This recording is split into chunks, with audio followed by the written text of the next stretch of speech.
complex, and it would take time to really flesh out. So for now, let's have a closer look at some of these structures, and I will introduce some basic concepts. As we continue our journey, we will explore everything in more detail. We see them everywhere.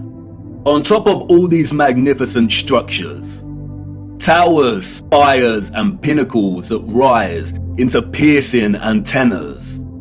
It was through these complex antennas that the ether was harvested.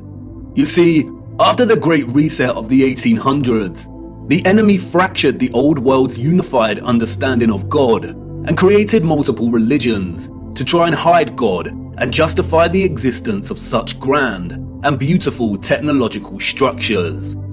And I know this may trigger some people, but stay with me, I will not let you down. But for now, it is critical to understand that a lot of the religious icons that adorn and make up these antennas were never indicators of different religions in the old world, nor were they intended to be. They signaled something else entirely. They are usually made from copper and gold. Both are excellent conductors of electricity. In many of the structures we call cathedrals, the symmetrical spikes on the pinnacles worked in a similar fashion, extracting ether from the ionosphere. Once harvested, the energy would inevitably have been drawn down into the top larger portion of these domed structures. When examining many of the interiors of these domes, we come to realize that they rely heavily on symmetrical ornamentation. This is achieved by indentation or cavities in the masonry. In the world of electromagnetism, a cavity resonator works through symmetry to produce oscillation or vibration of energetic particles. Symmetrical shapes force energetic particles or ions to vibrate in a constant manner. Is this why we see perfect symmetrical ornamentation within the ceiling of many domed structures?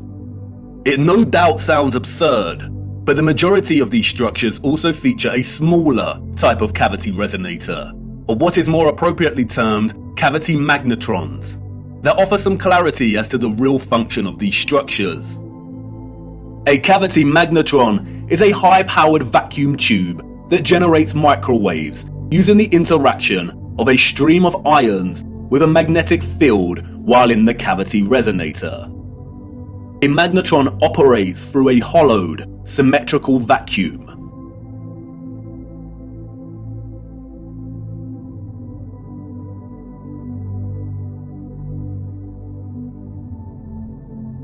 It emits powerful microwaves that can act as a source of free energy. If you break the symmetry or close the vacuum, it no longer functions. But can you see the resemblance? These structures were never intended to hold glass within them. The controllers added the stained glass to the rose windows to shut off the magnetron's function. They closed out instruments of free energy. And they are everywhere in these structures.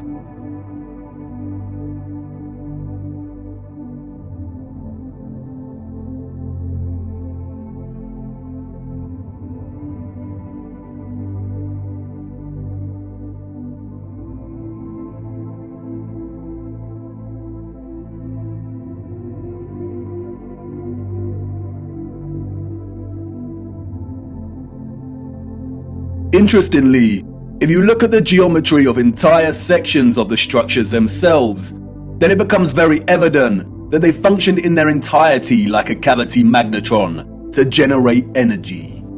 All cavity magnetrons consist of a central heated circular metal chamber in which the current leaves, and it's called a cathode. Look at that word. Cathode. Does it remind you of another word? Cathedral. Cathode. Like with everything else, they corrupt the truth and hide things in plain sight. The controllers removed most of the cathodes integral to these cavity magnetrons, but there are some structures today in which you can see traces of the old cathodes still present. The heavy reliance on symmetry and cavities within these structures is not coincidental.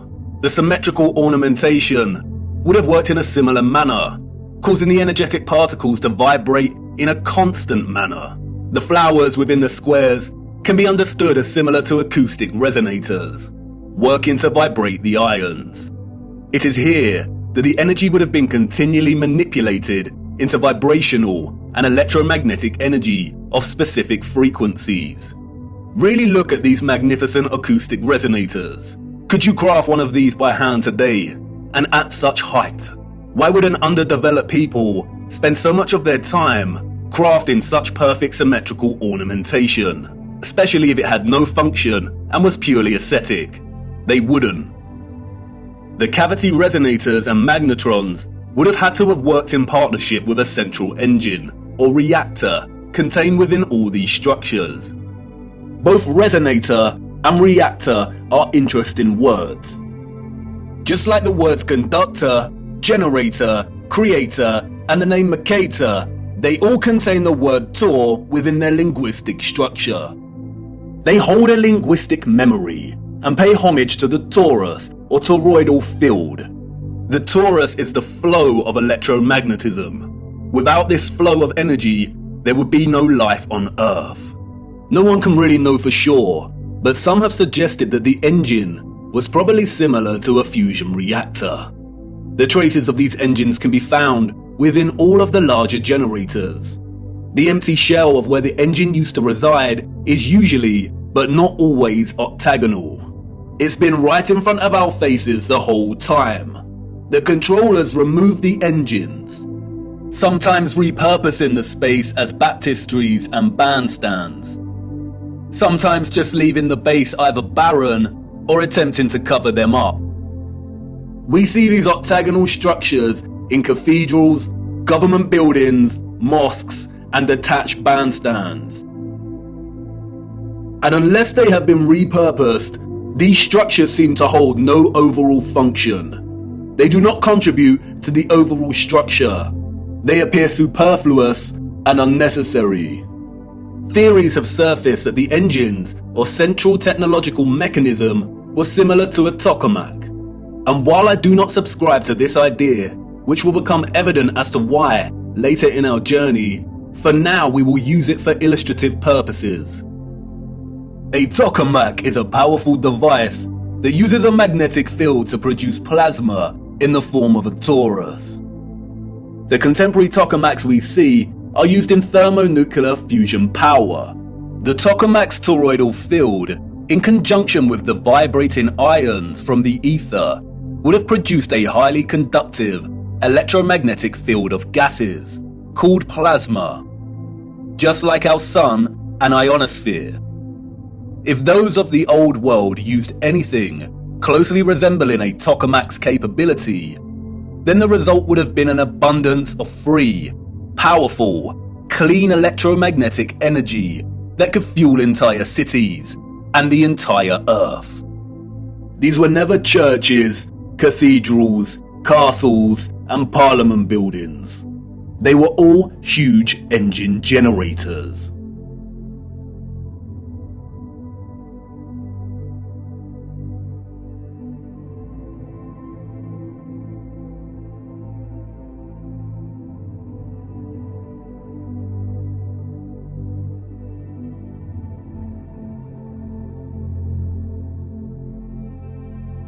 The controllers invented labels and terms such as Renaissance, Greco-Roman, and so on to describe the style of these structures. But as you can see, all these magnificent, impossible structures all share the same fundamental structural principles and design, despite location, time period, and cultures. And this is because they were created with the sole purpose of generating energy. And just because these structures were never used for prayer and worship does not mean they were not holy sites. The civilizations of the past had a relationship with the Source and the Holy Spirit, or the Ether, like no other. And they paid homage, reverence, and thanks to it by constructing their generators with such splendor and beauty.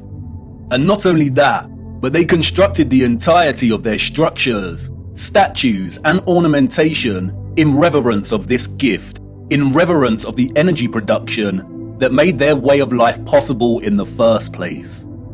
The laurel wreath, which the satanic controllers have corrupted in their appropriation of the symbol and redesignation of it to represent Apollo and Lucifer, is, in fact, a toroidal coil.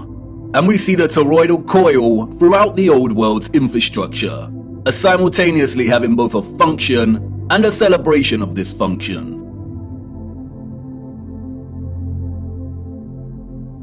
Electromagnetic coils are electrical conductors. They are used in applications where electric current interacts with a magnetic field. In devices such as generators, motors, inductors, and transformers.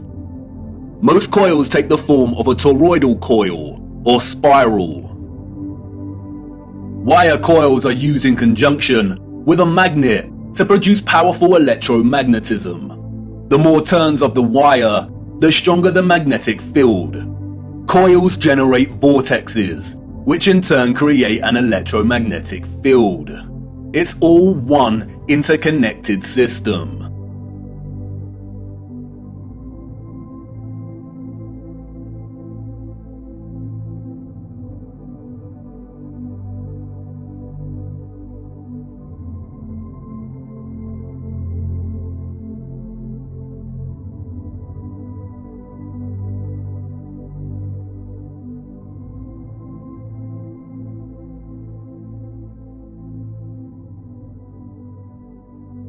And we see it everywhere. This is what columns and rotundas were used for. Powerful coils to generate electromagnetism and carry the current in loops. The torus is found at the base of pretty much every column found throughout our realm. It is everywhere. Look at the movement of electricity through a wire and the simultaneous magnetic field it produces. This is exactly the shape of a column. And we see this present in all of these gigantic and meticulously crafted columns.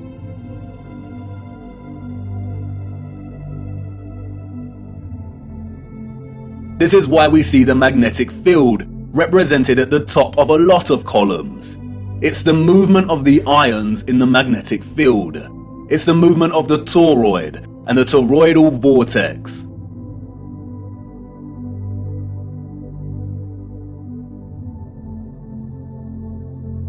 As you saw, coils of copper wire are essential in electrifying the magnet. And I know what you want to say. That's great, but the columns and other structures you are referring to are made of stone. But you see, all of these impossible structures are made from a mixture of stone and metal. They used iron bars in their construction. Iron is magnetic.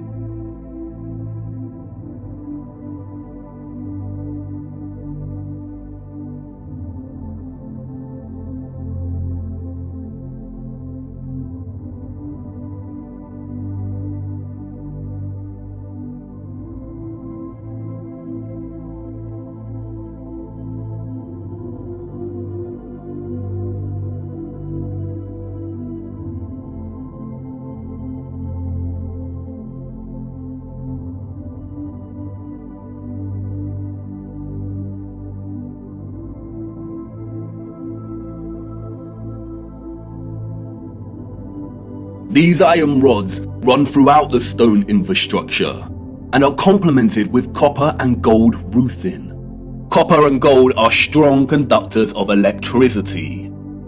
Often we find entire statues, arches, domes, and roofing made from a distinctive blue copper.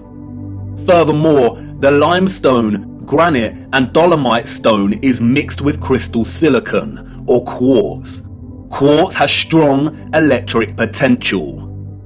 The colonnades and arches we see everywhere were at once integral components to the overall electromagnetic infrastructure, while also constructed in geometric forms that mirror the flow of electromagnetic energy, such as coil loops, horseshoe magnetic fields, and toroidal vortexes. As with everything else constructed in the old world, they were both functional and crafted as a homage to that function. A lot of ethereal energy was stored in structures constructed from red bricks and concrete. Red bricks and concrete are excellent conductors of electricity. They operated as huge capacitors or batteries. According to new research, red bricks can be converted into energy storage units that can be charged to hold electricity, like a battery, and can store energy until required for powering devices. The key to this battery-like function inherent within red brick is the iron oxide. The development and use of red brick is so important, and we will be returning to this subject much later in our journey. The really big red brick power stations and batteries were designated and recognizable by their white stripes, such as St Pancras Railway Station in London, and many other famous structures. We still carry this red and white stripe designation of power stations today, and it is also an indicator for the magnet. Some were constructed of blue, black and brown with white stripes. Towers, obelisks and small clock towers functioned as the intermediate capacitors or batteries to store, distribute and provide energy throughout the grid. The entire flat realm Earth was connected as one whole grid, a complex interconnected system of free energy production, distribution and consumption. And this entire grid was destabilized and deactivated somewhere between the 17th and 19th century. Power grids like this do not function on a spherical mass. Our historical ancestors knew that the Earth they walked upon was flat.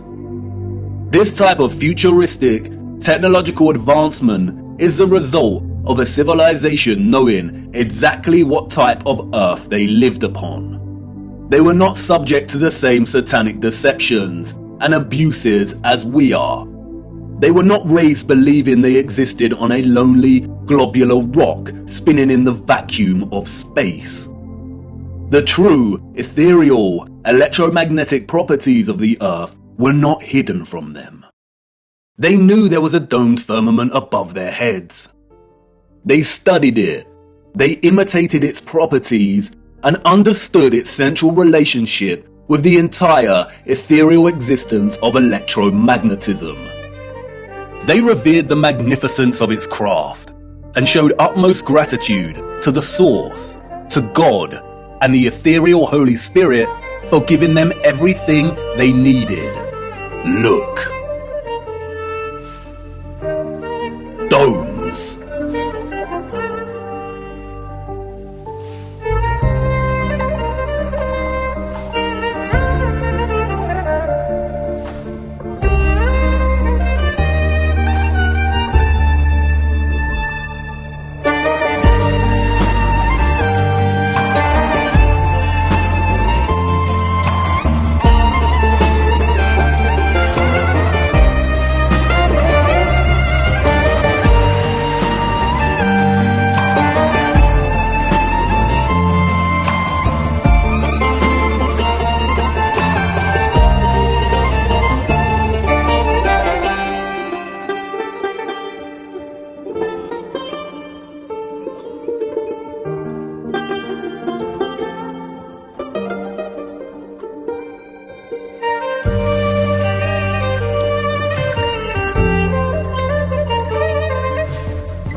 Have you seen anything as overwhelmingly exquisite as this before?